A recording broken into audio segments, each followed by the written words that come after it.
수많은 사람들이 있었는데 그 수많은 사람들이 모여 있었던 이유를 오늘 17절 말씀에서는 이렇게 말씀합니다. 왜 모여 있었냐 그러면은 예수님의 말씀도 듣고 또 병도 고침을 받기 위하여 많은 사람들이 모여 있었다라고 말씀합니다. 물론 예수님께서는 병도 고치십니다. 병을 고치십니다. 그러나 예수님의 먼저의 시선과 먼저의 관심의 사역이 무엇인지 우리들은 알아야 됩니다. 많은 사람들은요, 예수님의 말씀도 듣고 병 고침을 받기 위하여 그 예수님 앞에 모여 있습니다. 물론 예수님께서 무엇도 하신다고요? 병도 고치십니다. 하지만 병을 고치신 예수님께서의 먼저의 시선과 먼저의 관심의 사역이 있었다는 것입니다. 예수님의 먼저의 시선이 무엇이냐 그러면은 제자들이다라고 말씀합니다. 그리고 예수님의 먼저의 관심의 사역이 무엇이냐 그러면은 병도 고치시지만 이 병이 먼저가 아니라 하나님의 말씀을 전하는 것이 우리 예수님의 먼저의 사역이다라고 말씀을 하고 있다는 것입니다. 예수님께서 병을 고치시는데, 예수님께서 권능을 가지고 병을 고치시는데 왜 병을 고치시냐 그러면은요, 바로 이 말씀이 권능이 있다라고 증거하시기 위하여 병을 고치시는 거예요. 병을 고치시기 위하여 병을 고치시는 것이 아니라 권능으로 병을 고치시기 위하여 무엇을 증거하기 위하여? 권능의 말씀을 증언하기 위하여 병을 고치신다라고 말씀하신다는 것입니다. 이렇게 예수님께서는 제자들에게 집중하시고 말씀을 하시죠. 그리고 그 말씀의 핵심이 무엇이다라고 오늘 말씀하고 있냐 그러면 20절에서 하나님의 나라이다 라고 말씀하고 있습니다. 예수님의 시선은 누구에게 먼저? 제자들에게. 예수님의 관심 사역은 먼저는 병 고침을 통하여 그 말씀이 능력이 있다라는 것을 증거하시고, 그 증거하시는 말씀의 핵심이 무엇이라고요? 하나님의 나라. 오늘 살펴볼 27절과 49절의 말씀은 이 내용은 무엇이냐? 우리 예수님의 시선과 관심은 제자들과 말씀인데 그 말씀의 핵심적인 내용은 하나님의 나라라는 것이에요. 그런데 오늘 말씀하시는 27절로 49절의 말씀의 내용은 무엇이냐 그러면은 그 하나님 나라를 소유한, 하나님의 나라를 소유한 그 하나님 나라의 백성의 삶의 모습과 열매가 무엇인가를 말씀해 주고 있다는 것입니다. 과연 하나님의 나라를 소유한 하나님 나라의 백성의 삶의 모습, 그리고 그 열매가 무엇인가? 우리들은요, 출애굽기를 통하여 은혜를 나눴어요. 출애굽기 20장 2절 말씀, 우리 하나님께서 이스라엘 백성들을 향하여 말씀합니다. 뭐라고 말씀했냐 그러면, 야, 너희들은 종이었다. 그런데 내가 인도하여 냈다. 구원하여 냈다. 그리고 너희들을 하나님의 백성 삼으셨다라고 말씀을 하고 있다는 것입니다. 하나님의 백성을 삼으셨어요. 그리고 하나님께서 이 시내산 앞에 그 하나님의 백성된 이스라엘에게 무엇을 주셨냐 그러면은 모든 말씀과 모든 율례, 말씀을 주셨다는 것이에요. 하나님의 백성을 삼으셨어요, 이스라엘 백성들을. 그리고 그들에게 무엇을 주셨다고요? 말씀을 주셨어요. 왜 주셨냐 그러면은 20장 20절, 출애굽기 20장 20절 말씀. 왜 그랬냐 그러면은 너희들을 시험에서 이기게 하고 또 시험에서 이겨 뭐하게 한다고 말씀합니까? 범죄하지 않도록 하여서 어떠한 삶을 산다고요? 하나님을 경외하는 삶을 살도록 하기 위하여 하나님이 무엇을 주셨다고요? 말씀을 주셨다. 왜냐 그러면 그들이 하나님의 백성이기 때문이라는 것이죠.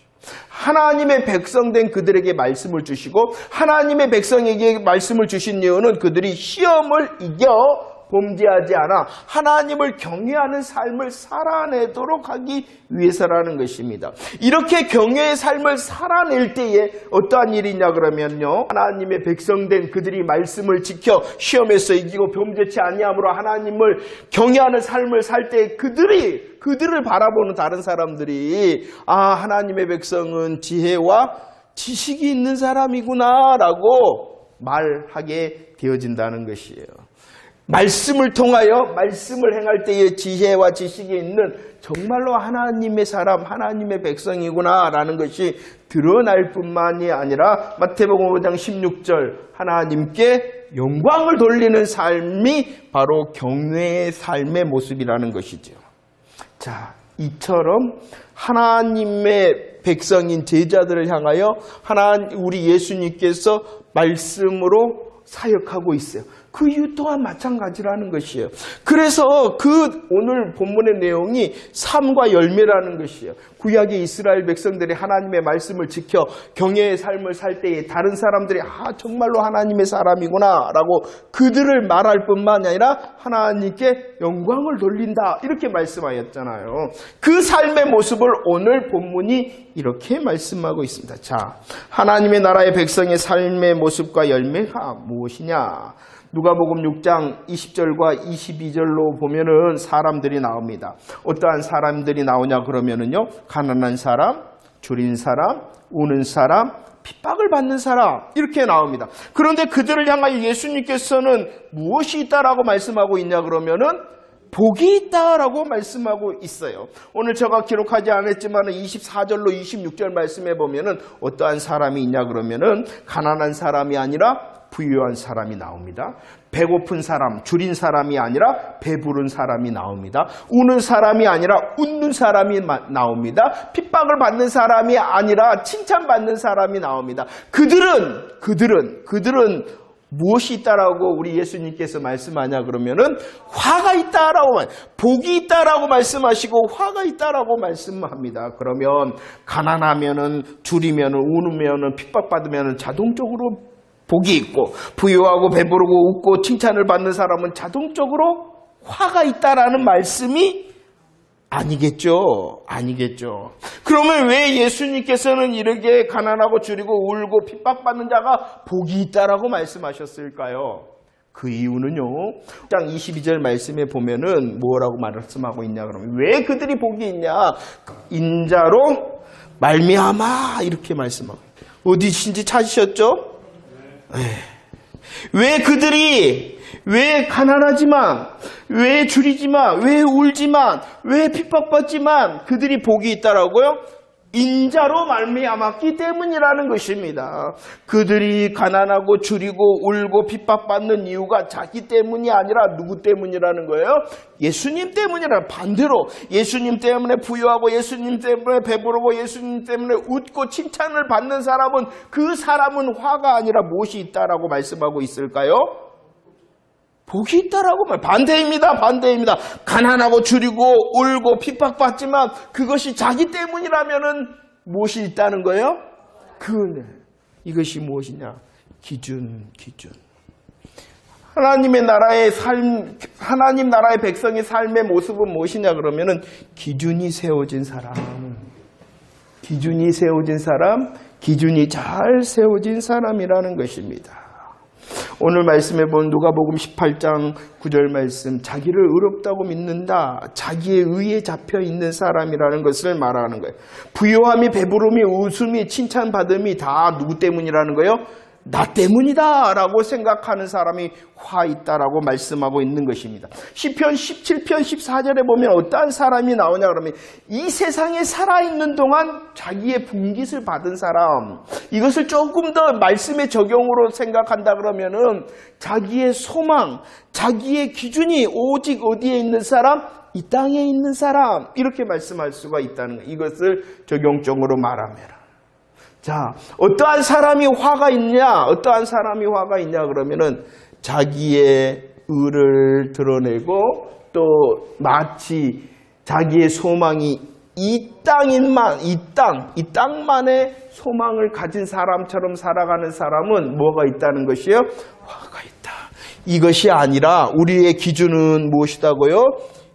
인자로 말미암아, 예수로 말미암아라는 기준을 세우는 사람이 바로 하나님 나라의 하나님 백성의 삶을 사는 사람이다 라고 말해요. 어째 잘 살아가고 계십니까? 우리를 분명히 예수 그리스도의 번제단 노제단으로 구원의 뿔을 주시고 성막의 뜰의 복으로 초대한 자로 살게 하셨는데 기준 잘 세우고 여전히 살아가십니까? 우리의 삶의 이유와 삶의 방법과 삶의 목적이 인자로 말미암아 잘 살아가고 있습니까? 아니면은 아직도 여기에 잡혀 있습니까? 이렇게 주님이 질문하고 있는 것입니다. 기준이 잘 세워진 사람이 복된 사람이다. 이렇게 주님이 말씀하고 있죠. 더 오늘 말씀은 어떻게 말하느냐? 기준을 세울 뿐만이 아니라 그 기준이 세워진 사람의 열매가 무엇이냐? 그 열매가 무엇이냐 그러면은 사랑이다라고 말씀합니다. 기준이 잘 세워진 사람의 열매가 무엇이라고요? 사랑이다, 사랑이다. 누구를 사랑하라라고 말씀하고 있냐 그러면은 원수를 사랑해라. 그 원수가 어떠한 사람입니까? 우리를 미워하는 사람, 우리를 저주하는 사람, 우리에게 모욕을 주는 사람. 그 사람이 누구다? 원수인데 그 원수도 어떻게 하라? 사랑하라. 무엇 때문에? 기준으로 인해서. 기준. 참 어려운 일을 우리에게 말씀을 하시는데 그러니까 말씀을 하시는 거예요. 우리를 향하여 기준을 세워야 된다. 그 기준이 세워질 때 우리의 삶이 복이 되어지는데 그 기준을 세운 삶의 복된 모습, 열매가 무엇이냐 그러면 사랑하는 것이다. 누구조차도 원수조차도 사랑하는 것이다 라고 말씀을 하고 있습니다. 참.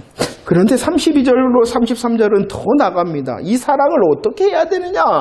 이 사랑을 어떻게 해야 되느냐? 사랑할 만한 사람, 선대할 만한 사람을 선대하는 것이 아니다라고 말씀하고, 이 말은 야 너희들 사랑하되 아무 조건 없이 사랑해야 된다라고 말씀을 하고 있는 것입니다. 바라지 말고 무언가 보상 같은 거 다시 갚은 거 바라지 말고 사랑해라. 너희들 사랑할 때 아낌없이 사랑해야 된다라고 주님이 말씀하고 있는 것이에요.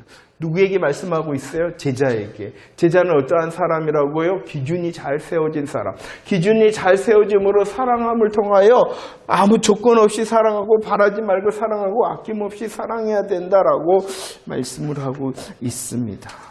그래서 우리를 잘 아시는 우리 예수님께서 다시 말씀을 하십니다. 이것이 기준이 세워진 삶의 모습이고 열매인데 예수를 위하여 사는 삶 그리고 사랑의 삶을 살아가는 것이 우리 하나님의 나라의 사람인데 우리를 향하여 다시 확인시켜 주는 것이 있어요. 그것이 무엇이냐 그러면 누가복음 6장 36절 말씀입니다. 누가복음 6장 36절 같이 고백할까요? 시작. 너희 아버지의 자비로우심 같이 너희도 자비로운 자가 되라 라고 말씀을 하고 있습니다. 아버지가 누구입니까? 왜? 누구시요? 하나님. 하나님께서 우리의 아버지시다. 이것을 다시 강조하고 있는 거예요. 우리가 잘 못하는 것 아니까. 우리가 잘 안 되는 것 아니까. 분명히 하나님의 백성으로서 기준을 세워 사랑해야 되는 사람인데 잘 안 되는 걸 아시니까 다시 확인시켜주는 것이 무엇이냐 그러면 하나님의 나라의 백성된 너희가 누구인지 아니? 이렇게 말씀하고 있는 것이에요. 그러면 우리가 누구라는 것입니까? 하나님을 아버지로 모신 하나님의 자녀가 되어졌다라고 말씀하고 있는 거예요. 이것을 계속 생각해내라는 것이에요. 계속 생각해내라는 거예요. 그 하나님께서 나를 자녀 삼어 주셨다라는 것입니다. 하나님께서 우리를 자녀 삼으심에 대하여 오늘 말씀에서는 자비롭다라고 말씀하시는데 35절에서는 인자하시다라고 말씀을 하고 있어요. 자비와 인자를 다시 말씀하면 무엇을 말하느냐 그러면 우리를 향하여 우리 하나님께서 아버지 하나님께서 우리를 사랑해 주셨다는 것이에요. 기준을 세워라. 그 기준으로 인하여 사랑의 열매, 원수를 사랑하는 열매를 맺기를 원한다라고 말씀을 하고 계시죠. 그 사랑은 어떠한 사랑이라고요? 오늘은 조건 없이 또 바라지도 말고 아낌없는 사랑을 할 수 있어야 된다. 우리가 잘 안 되잖아요. 그러니까 하나님께 자 봐. 내가 너희의 아버지야. 내가 너희를 먼저 자비롭게 인자롭게 대했잖아 라고 말씀합니다. 그 하나님의 자비로우심과 인자하심을 로마서 5장 6절로 10절에서는 뭐라고 말합니까? 우리가 연약할 때, 우리가 죄인 되었을 때, 우리가 원수 되어졌을 때 우리 하나님께서 우리를 먼저 뭐 해주셨다는 것이에요? 사랑해 주셨다. 그러니까 우리의 마땅함을 지키는 방법은 무엇이냐 그러면은 하나님의 하나님 되심을 바라볼 때에 힘을 낼 수 있다는 것입니다. 우리의 결심과 결단으로 할 수 있는 것이 아니라 하나님을 하나님으로 바라볼 때에 그 하나님으로부터 공급받는 힘으로 할 수 있다라고 말씀을 하고 있는 거예요. 기준을 세우는 삶, 그리고 그 기준으로 인하여 사랑하되 원수까지 사랑할 수 있는 삶, 그것을 어찌 우리들이 감당할 수 있겠습니까? 그때 다시 아버지 되신 하나님으로 자비롭고 인자하시고 날 먼저 사랑하신 그 하나님을 기억해내라, 이렇게 주님이 말씀하고 있는 것입니다. 하나님을 기억할 뿐만이 아니라 또 하나님을 기억할 뿐만이 아니라 누가복음 6장 40절 말씀 이렇게 말씀하시죠. 함께 읽어볼까요? 시작. 제자가 그 선생보다 높지 못하나 무릇 온전하게 된 자는 그 선생과 같다. 선생이 누구일까요? 예수님이죠. 예수님. 선생님 예수님이십니다. 그리고 예수님을 따르는 그들을 누구라 합니까? 제자다. 우리 선생 대신 예수님께서 우리를 향하여 자비롭고 인자하시고 사랑하셨어요. 그 예수님을 우리들은 따르는 제자라, 이렇게 말합니다. 따르는 제자가 누구를 닮아야 된다라고 말씀하고 있는 거예요? 하나님의 하나님 되심을 바라보고 내가 마땅히 해야 될 일을 생각해내라. 그럴 때에 기준이 세워지고 사랑할 수 있는 자가 되어진다라고 우리 주님이 말씀하시고 있는 것입니다. 참. 기준 잘 세워지고 계십니까? 예수로 말미암아, 예수로 말미암아, 예수로 말미암아 혹 배부르고 또 웃고 칭찬받더라도 행복하고, 아니 반대로 예수로 인하여 배고프고 줄이고 또 핍박받더라도 행복한 사람, 그 기준 잘 세워지고 있나요? 우리들은요, 하면 어디로 달려가 버립니까? 자기와 이 땅에 소망만 있는 사람처럼 살아간다는 것이. 누구의 이름을 말하면서도 예수의 이름을 말합니다. 그렇기 때문에 다시 하나님의 아버지 되심과 내가 예수를 따르는 제자라는 사실을 생각해내라 라고 말씀합니다. 그 방법이 뭐냐? 그 방법이 뭐냐? 하나님을 무엇으로, 누구로요?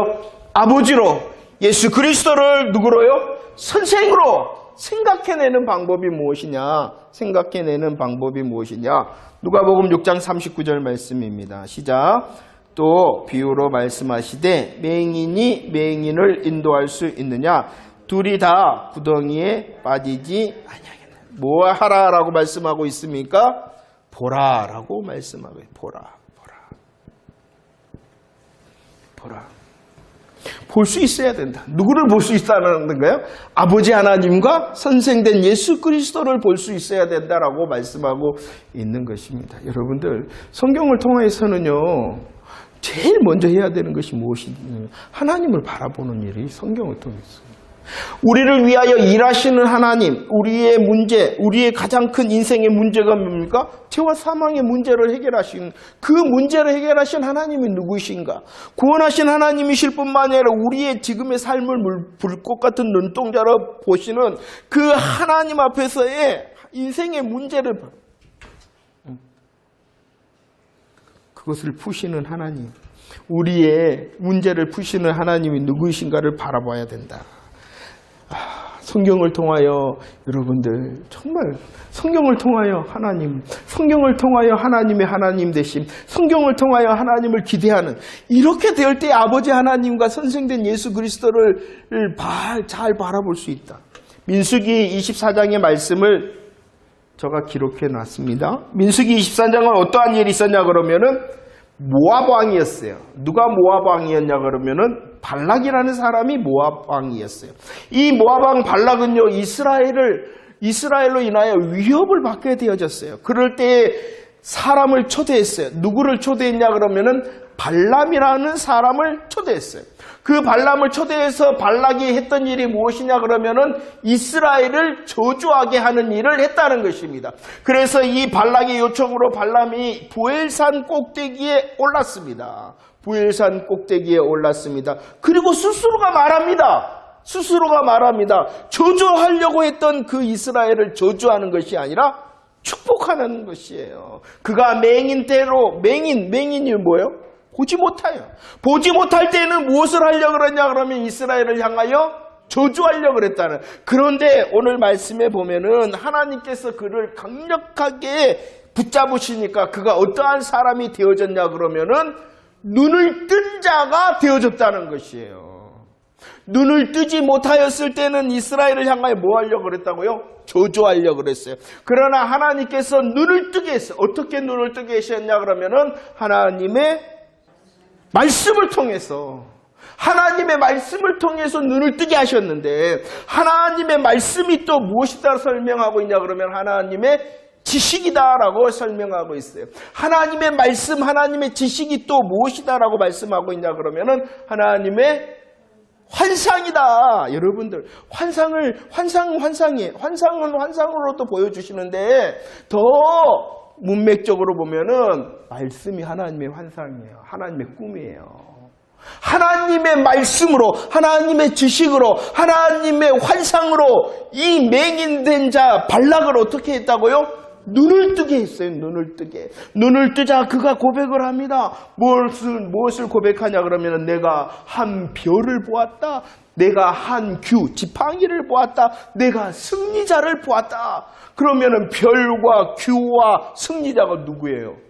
예수 그리스도. 예수 그리스도. 보지 못했을 때는 저주하려 했던 자가 보게 되어지자, 눈을 떠 보게 되어지자, 별과 규와 승리자 된 예수 그리스도를 보게 되자 저주가 아니라 뭐 할 수밖에 없었어요? 축복할 수밖에 없었다는 건 바로 마찬가지예요. 잘 보아야 됩니다. 누구를 보아야 됩니까? 예수 그리스도를 볼 때에 우리의 기준이, 우리의 사랑의 열매가 보이고 하나님과 예수 그리스도. 잘못 보니까 잘못된 데로 가는 거예요. 그럼 왜 보지 못하는가? 왜 말씀을 듣는데, 왜 하나님 앞에 선다 하는데 왜 보지 못하는가? 오늘 고린도후서 3장 14절에서는 그들의 마음이 완고하다. 마음이 완고하다라는 것이 무엇이냐 그러면은 그들이 잡혀 있다는 것이에요. 무엇에 받은? 발람이 무엇 때문에 저주하려 그러면은 돈과 명예를 준다 그러니까. 돈과 명예를 준다 그러니까 그가 보지 못한 자처럼 그리고 오늘 말씀에서도 말을 했어요. 왜 인자로 말미암아 기준을 세우지 못한다고요? 자기 의와 땅의 소망만을 두기 때문이라는 것이. 우리들이 이것을 어떻게 말합니까? 자기 중심과 세상 기준으로 살아가는 사람. 그 사람은 어떠한 사람이다? 마음이 완고하니까, 자기밖에 안 보이니까, 이 땅의 세상밖에 안 보이니까 예수 그리스도 볼 수가 없다. 자 보세요. 우리의 마음이 완고하지 않은가? 우리의 마음. 그래서 말씀합니다. 우리의 마음을 기경해라. 우리의 마음을 뒤엎어야 된다. 뒤엎어야 된다. 자기의 의와 세상을 향한 우리의 마음을 뒤엎어 기경해야 된다. 묵은 땅을 기경해야 된다라고 말씀합니다. 묵은 땅이 기경되어질 때 뭐 할 수 있기 때문에? 볼 수 있기 때문이라는 것이에요. 잘 보아야 됩니다. 그리고 그 예수 그리스도로 인하여 감격해야 됩니다. 생각을 해보세요. 이 발람이 뭐하러 갔다고요? 이스라엘을 저주하러 갔어요. 저주하러. 그래야지 자기에게 뭐가 생기거든요. 그런데 저주는커녕 뭐를 해버렸다고요? 우리의 삶을 이끄는 것이 바로 주의 말씀과 지식과 말씀의 환상이라는, 말씀의 꿈이라는 것이. 그 중심이 누구이시라? 예수 그리스도. 다시 그리스도를 말하고 다시 그리스도를 볼 수 있는 자가 되어지기를 축원합니다.